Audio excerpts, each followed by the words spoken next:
आज मैं आप लोगों को एक बालक की कथा सुनाऊंगा जिनका नाम प्रहलाद महाराज था। वे घोर नास्तिक परिवार में जन्मे थे। इस संसार में दो प्रकार के मनुष्य हैं, असुर तथा देवता। उनमें अंतर क्या है? मुख्य अंतर यह है कि देवतागण श्री भगवान के प्रति अनुरक्त रहते हैं, जबकि असुरगण नास्तिक होते हैं। वे ईश्वर में इसलिए विश्वास नहीं करते क्योंकि वे भौतिकतावादी होते हैं। मनुष्यों की ये दोनों श्रेणियां इस संसार में सदैव विद्यमान रहती हैं। कलयुग यानी कलह का युग होने से संप्रति असुरों की संख्या बढ़ी हुई है, किंतु यह वर्गीकरण सृष्टि के प्रारंभ से चला आ रहा है। आप लोगों से मैं जिस घटना का वर्णन करने जा रहा हूँ वह सृष्टि के कुछ लाख वर्षों बाद घटी। प्रहलाद महाराज सर्वाधिक नास्तिक एवं भौतिक रूप से सर्वाधिक शक्तिशाली व्यक्ति के पुत्र थे। क्योंकि उस समय का समाज भौतिकतावादी था, अतएव इस बालक को भगवान के यशोगान का अवसर ही नहीं मिलता था। महात्मा का लक्षण यह होता है कि वह भगवान की महिमा का प्रसार करने के लिए अत्यधिक उत्सुक रहता है। उदाहरणार्थ, जीसस क्राइस्ट ईश्वर की महिमा का प्रसार करने के लिए अत्यंत उत्सुक थे, किंतु आसुरी लोगों ने उन्हें गलत समझा और उन्हें सूली पर चढ़ा दिया।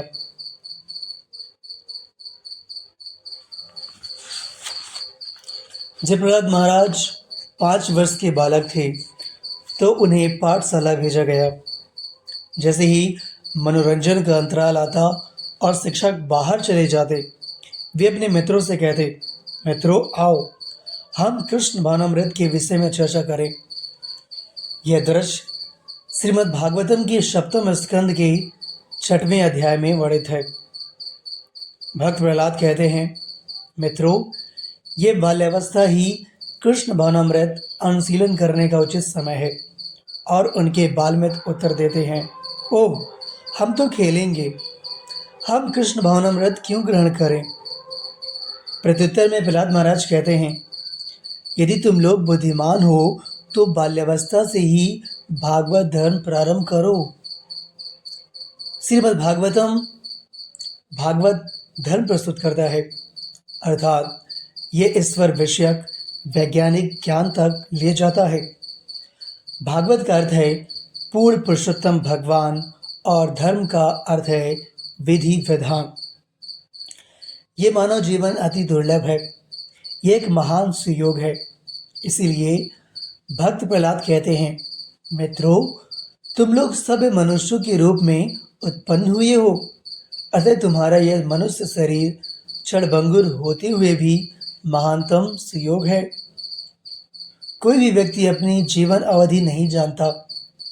ऐसी गणना की जाती है कि इस युग में मनुष्य शरीर 100-100 वर्षों तक जीवित रह सकता है, किंतु जैसे जैसे कलयुग आगे बढ़ता जाता है वैसे वैसे जीवन की अवधि, स्मृति, दया, धार्मिकता तथा अन्य ऐसी ही विभूतियां घटती जाती हैं। अतएव इस युग में दीर्घायु अनिश्चित है।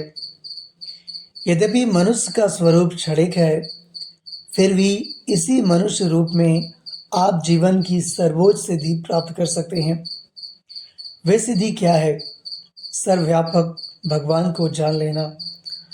अन्य योनियों में यह संभव नहीं है, क्योंकि हम कर्मिक विकास द्वारा यह मनुष्य स्वरूप प्राप्त करते हैं।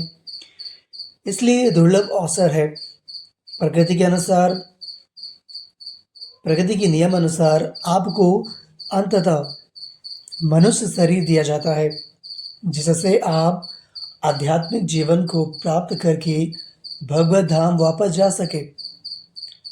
जीवन का चरम लक्ष्य पूर्ण पुरुषोत्तम भगवान श्री विष्णु या श्री कृष्ण है। बाद के एक श्लोक में प्रहलाद महाराज कहते हैं, इस भौतिक जगत के जो लोग भौतिक शक्ति द्वारा मोहित हो जाते हैं, वे यह नहीं जानते कि मनुष्य जीवन का लक्ष्य क्या है। क्यों? क्योंकि वे भगवान की चकाचौंध करने वाली बहिरंगी शक्ति द्वारा मोहित हो चुके हैं। वे ये भूल चुके हैं कि जीवन तो सिद्धि के चरम लक्ष्य भगवान श्री विष्णु को समझने के लिए एक सुअवसर है। श्री विष्णु या ईश्वर को समझने के लिए हमें क्यों अतिउ उत्सुक होना चाहिए? प्रहलाद महाराज कारण समझाते हैं। श्री विष्णु सर्वाधिक प्रिय व्यक्ति हैं। हम ये भूल चुके हैं। हम सभी किसी प्रिय मित्र की खोज में रहते हैं। हर व्यक्ति इसी प्रकार खोज करता है। पुरुष स्त्री के साथ प्रिय मैत्री करना चाहता है और स्त्री पुरुष से मैत्री करना चाहती है, या फिर एक पुरुष अन्य पुरुष को खोजता है और एक स्त्री अन्य स्त्री को खोजती है। हर व्यक्ति किसी न किसी प्रिय मधुर मित्र की तलाश में रहता है। ऐसा क्यों? क्योंकि हम ऐसे प्रिय मित्र का सहयोग चाहते हैं जो हमारी सहायता कर सके। यह जीवन संघर्ष का अंग है और यह स्वाभाविक है, किंतु हम यह नहीं जानते कि हमारे सर्वाधिक प्रिय मित्र पूर्ण पुरुषोत्तम भगवान श्री विष्णु हैं, जिन्होंने श्रीमद् भगवद गीता का अध्ययन किया है। उन्हें 5वें अध्याय में यह उत्तम श्लोक मिला होगा। यदि आप शांति चाहते हैं तो आपको स्पष्ट रूप से यह समझना होगा कि इस लोक की तथा अन्य लोकों की हर वस्तु श्री कृष्ण की संपत्ति है। वे ही हर वस्तु के भोक्ता हैं एवं वे ही हर एक के परम मित्र हैं। तो फिर तपस्या क्यों की जाए? क्यों धार्मिक अनुष्ठान किए जाए? क्यों दान दिए जाए? ये सारे कार्य भगवान को प्रसन्न करने के अतिरिक्त और किसी निमित्त नहीं है। और जब भगवान प्रसन्न होते हैं तो आपको फल मिलता है। आप चाहें उच्चतर भौतिक सुख की कामना करते हों या आध्यात्मिक सुख की, आप चाहें इस लोक में श्रेष्ठतर जीवन बिताना चाहते हों या अन्य लोकों में, यदि आप भगवान को प्रसन्न कर लेते हैं तो आप उनसे मनोवांछित फल प्राप्त कर सकेंगे। इसीलिए वे अत्यंत निष्ठावान मित्र हैं। किंतु बुद्धिमान व्यक्ति ऐसी कोई वस्तु नहीं चाहता जो भौतिक रूप से कलुषित हो। श्रीमद् भगवद गीता में श्री कृष्ण कहते हैं कि पुण्य कर्मों से मनुष्य सर्वोच्च भौतिक लोक अर्थात ब्रह्मलोक को प्राप्त कर सकता है, जहाँ पर जीवन की अवधि करोड़ों वर्ष की है। आप वहाँ की जीवन अवधि की गणना नहीं कर सकते। आपका सारा गणित का ज्ञान निष्फल हो जाता है। श्रीमद् भगवद गीता में कहा गया है कि ब्रह्मा का जीवन इतना दीर्घ है कि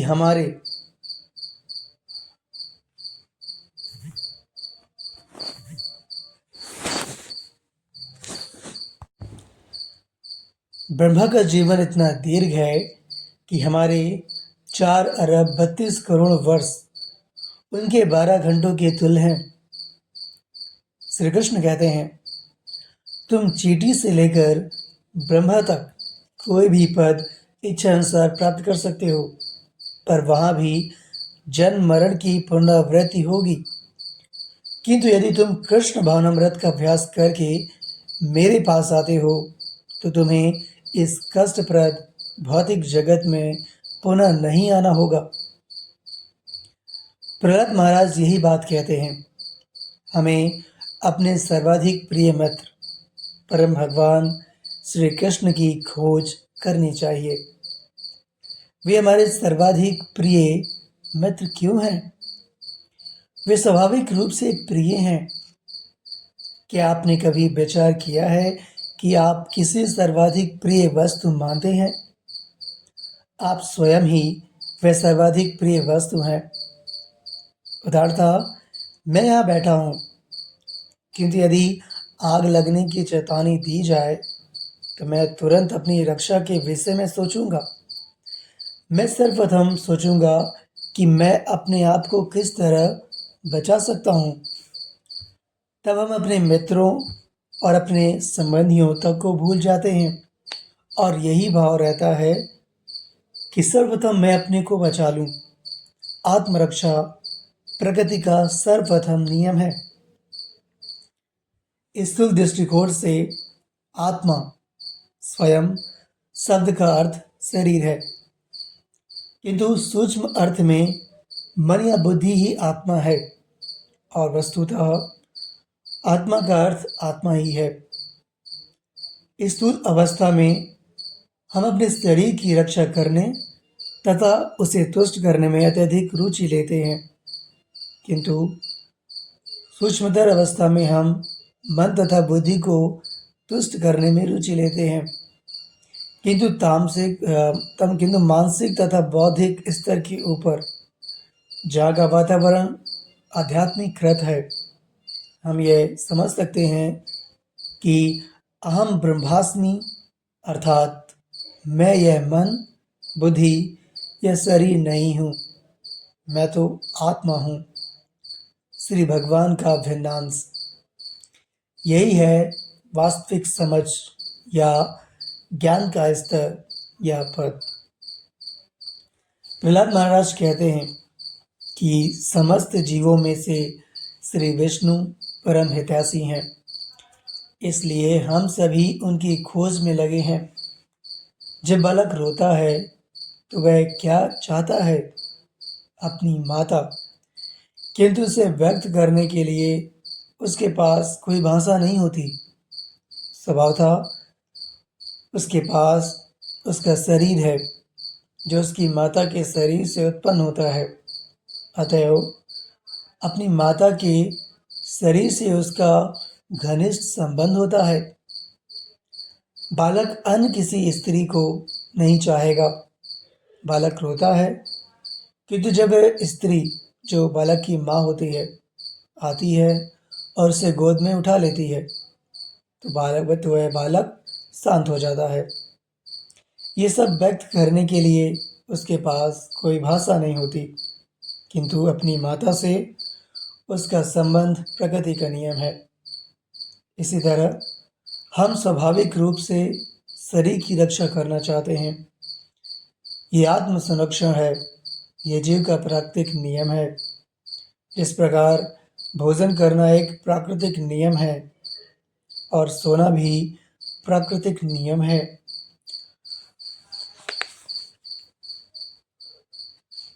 तो मैं शरीर की रक्षा क्यों करूं?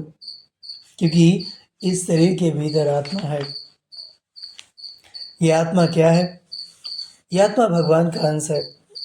जिस तरह हम हाथ या उंगली की रक्षा करना चाहते हैं, किंतु वह पूरे शरीर का अंग है, उसी तरह हम अपने को बचाना चाहते हैं, क्योंकि यही भगवान की रक्षा विधि है।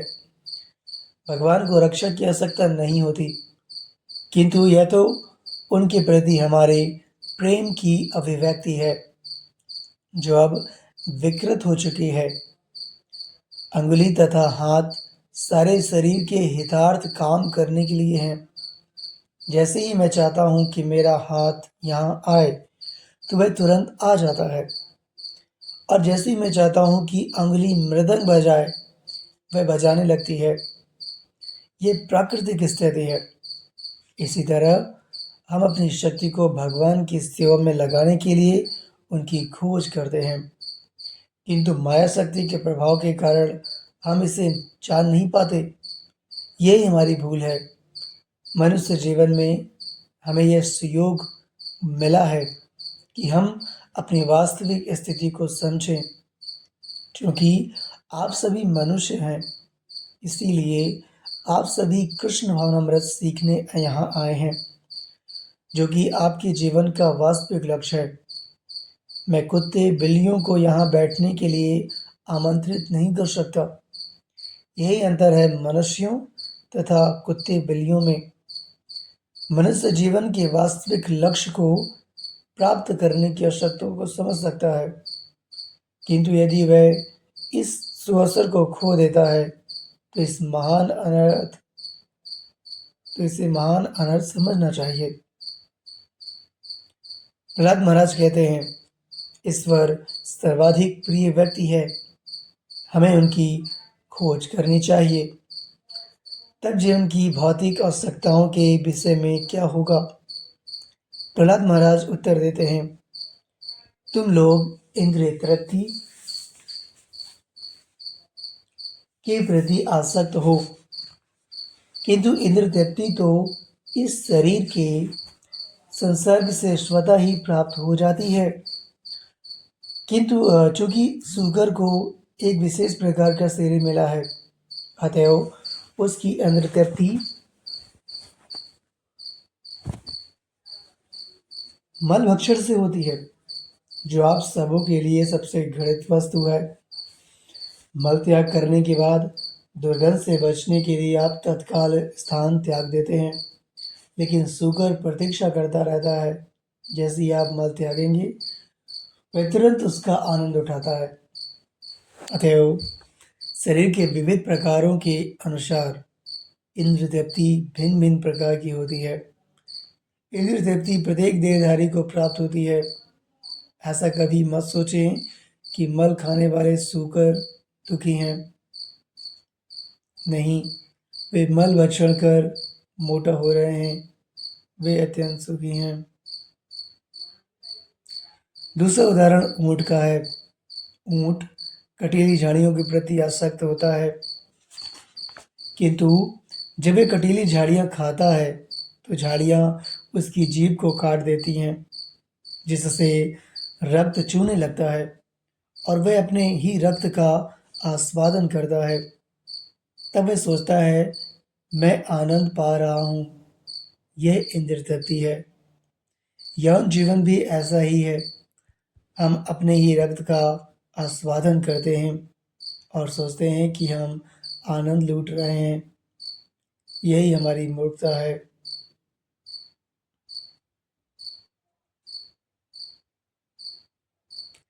इस भौतिक जगत में जीव एक आध्यात्मिक प्राणी है, किंतु उसमें भोग करने की अर्थात भौतिक शक्ति का शोषण करने की प्रवृत्ति होती है, इसलिए उसे शरीर प्राप्त हुआ है। जीवों की 84 लाख योनियां हैं और हर योनि का पृथक शरीर है। शरीर के अनुसार ही उनमें विशिष्ट इंद्रियां होती हैं, जिनसे वे किसी विशेष आनंद को भोग सकते हैं। मान लीजिए यदि आपको कोई एक कटीली झाड़ी दे दी जाए और कहा जाए, देवियों और सज्जनों, यह अति उत्तम भोजन है, यह ऊँटों द्वारा प्रमाणित है, यह अति उत्तम है, तो क्या आप इसे खाना पसंद करेंगे? नहीं। आप यह क्या व्यर्थ की वस्तु मुझे दे रहे हैं, आप कहेंगे, क्योंकि आपको ऊँट से भिन्न शरीर मिला हुआ है, अतएव आपको कटीली झाड़ी नहीं भाती। किंतु यही झाड़ी ऊँट को दे दी जाए तो यह सोचेगा कि यह तो अति उत्तम आहार है। यदि सूकर तथा ऊँट बिना किसी विकट संघर्ष के इंद्रिय तृप्ति का भोग कर सकते हैं, तो हम मनुष्य क्यों नहीं कर सकते? हम कर सकते हैं, किंतु यह हमारी चरम उपलब्धि नहीं होगी। चाहे कोई सूकर हो या ऊँट अथवा मनुष्य, इंद्रिय तृप्ति भोगने की श्रद्धाएं प्रकृति द्वारा प्रदान की जाती हैं। अतएव वे श्रद्धाएं जो आपको प्रकृति के नियम द्वारा मिलनी ही हैं, उनके लिए आप श्रम क्यों करें? प्रत्येक योनि में शारीरिक मांगों की तुष्टि की व्यवस्था प्रकृति द्वारा की जाती है। इस तृप्ति की व्यवस्था उसी तरह की जाती है जिस तरह दुख की व्यवस्था रहती है।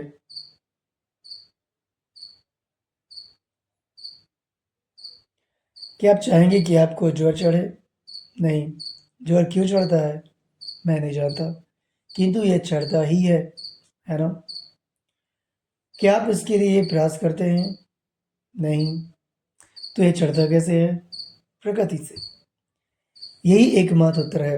यदि आपका कष्ट प्रकृति द्वारा प्रदत्त है, तो आपका सुख भी प्रकृतिजन्य है। इसके विषय में चिंता मत करें। यही प्रहलाद महाराज का आदेश है। यदि आपको बिना प्रयास के ही जीवन में कष्ट मिलते हैं, तो सुख भी बिना प्रयास के प्राप्त होगा। तो इस मनुष्य जीवन का वास्तविक प्रयोजन क्या है? कृष्ण भावनामृत का अनुशीलन। अंश सारी वस्तुएं प्रकृति के नियमों के द्वारा, जो कि अंततः ईश्वर का नियम है, प्राप्त हो जाएंगी। यदि मैं प्रयास ना भी करूं, तो मुझे अपने विकृत कर्म तथा शरीर के कारण जो भी मिलना है वह प्रदान किया जाएगा। अतएव